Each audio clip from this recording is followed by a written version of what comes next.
တကယ်ကျွန်တော်အားလုံးမင်္ဂလာပါဒီနေ့မှာတော့ကျွန်တော်ရဲ့ပေါ့နော် Street Fighter quality 1200ပြည့်သွားတယ်ပေါ့နော်ပန်တကယ်ကဒီ skin ကထွက်တာတစ်လားလောက်ကြာပြီဆိုပေမဲ့လည်းကျွန်တော်အခုမှ1200ပြည့်သွားလို့ပေါ့နော်ဒီ skin လေးကဘယ်လိုမျိုးရှိလဲအခြေအနေဘယ်လိုမျိုးမိုက်လဲပေါ့နော်ဒါလေးကိုကျွန်တော် review လာပြီးလုပ်ပြတာဖြစ်ပါတယ်ဆိုတော့ဘာဖြစ်လို့လဲဆိုတော့ကျွန်တော်လည်းပေါ့နော်ဒါစူပြီး quality လေးတွေကိုတင်းတင်းချင်းစီဖောက်ပြီးတော့မှလုပ်တာဆိုတော့ပေါ့နော် okay ပါဆိုတော့ဒီလိုမျိုး quality တွေပေါ့နော်ဒါ private event တစ်ခုမှာတစ်ခုတော့ကျွန်တော်အမြင်နဲ့ရအောင်ယူနေတယ်ပေါ့နော်အဲ့လိုမျိုးပေါ့နော် event တစ်ခုတိုင်းမှာ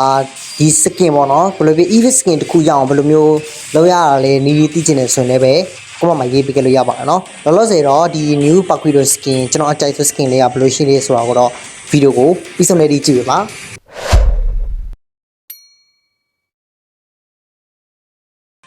โอเคပါကျွန်တော် second လေးကို review မလုပ်ခင်မှာပေါ့နော်ကျွန်တော်အရင်ဆုံးပြောချင်ရှိပါတယ်အဲ့ဒါကတော့ကျွန်တော်ဒီလာတဲ့8လပိုင်းနေမှာပဲ8လပိုင်း10ရက်နေ့9ရက်နေ့လောက်ပေါ့နော်ဘယ်နေ့လဲတော့မသိဘူးဒါပေမဲ့ Jujutsu Kaisen second event ဖြတ်ပြီးတော့ပြန်လာဖို့လည်း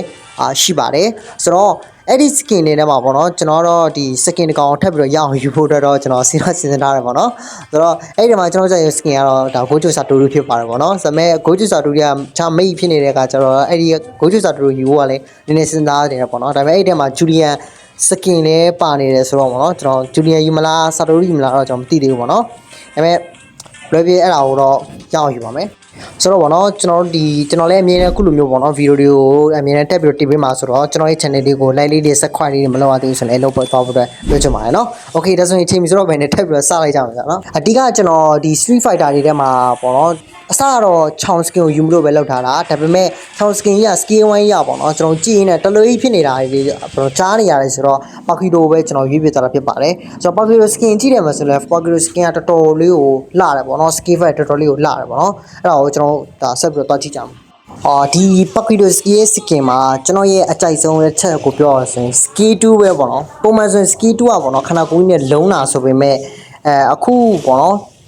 ဒီ Paquito skin မှာကကျွန်တော်ပြေးပြီးတော့ကန်တာเนาะမလို့မျိုးပြေးပြီးတော့ကန်တာအဲ့ဒါကိုကျွန်တော်ကြည့်ပြီးတော့တော်တော်သဘောကျသွားတာပေါ့နော်တကယ်ချင်းတော့ဘယ်လိုထင်လဲပေါ့နော်ကျွန်တော်တို့ဒီတက်မှာတော်တော်အဲ့ဟာတွေပြီးတော့အခုဒီစက်ဝိုင်းလေးပေါ့နော်ရှီးပေါ့နော်ခုနကကျွန်တော်ပြထားတဲ့အဲ့စက်ဝိုင်းရှီးလေးကိုကျွန်တော်အရင်သဘောကျပါတယ်နောက်ပြီးတော့ဒီ skill 1ပေါ့နော် skill 1လေးကလည်းအနေကြီးတုံးလေးပြတာပေါ့နော်သဘောကျတယ်ပေါ့နော်မိုက်တယ်နောက်ထပ်ကျွန်တော်ထပ်ပြီးတော့ကြိုက်တဲ့ဟာတွေပေါ့နော် skill 1နဲ့ skill 2တွေရောပေါ့နော်ပုံမှန်ကျွန်တော်ပြောလို့မရဘူးပေါ့နော်ကျွန်တော်လည်းပါပြီးတော့သိပြီးတော့မကင်တဲ့ဘူးပေါ့နော်ကြိုက်လို့ဒါကျွန်တော်လည်းယူလိုက်တာပေါ့နော်တော်တော်မိုက်တယ်ပေါ့နော်ကျွန်တော်တို့အဲ့လိုမျိုးပေါ့နော် skin ယူမယ်ဆိုတော့လိုမျိုးကောင်းမွန်လေးတွေပေါ့နော်ဒီမျိုးယူမိလိုက်တယ်ဆိုတော့ဘယ်ကောကန်ကောင်းတယ်လို့တော့တွေးတယ် okay ဆိုတော့နောက်ထပ်တစ်ခုပေါ့နော်ကောင်ကကျွန်တော်နောက်ထပ်တစ်ခုကျွန်တော်ဒီ skin မှာကြိုက်တာရှိတယ်အဲ့ဒါဘာလဲဆိုတော့ပေါ့နော်ဟို RTU လေးတော်တော်ဘောကြတော့မြှောက်ပြီးတော့မှကန်တယ်ပေါ့နော်ဒါတော့အဲ့လိုပဲသဘောကျမယ်လို့ယုံကြည်ပါတယ်ကျွန်တော်တယောက်တည်းတော့မဟုတ်ဘူးပေါ့နော်နောက်ထပ်တစ်ခုပေါ့နော်အဲ့တော့ကျွန်တော် land shot တဲ့စက်တိုင်လေးကိုတကုံသဘောကျတယ်မကြည့် land shot တော့မှလမောင်းလေးကိုနည်းနည်းလေးပေါ့နော်အကြောပြေတယ်လို့မျိုးလုပ်တာပေါ့နော်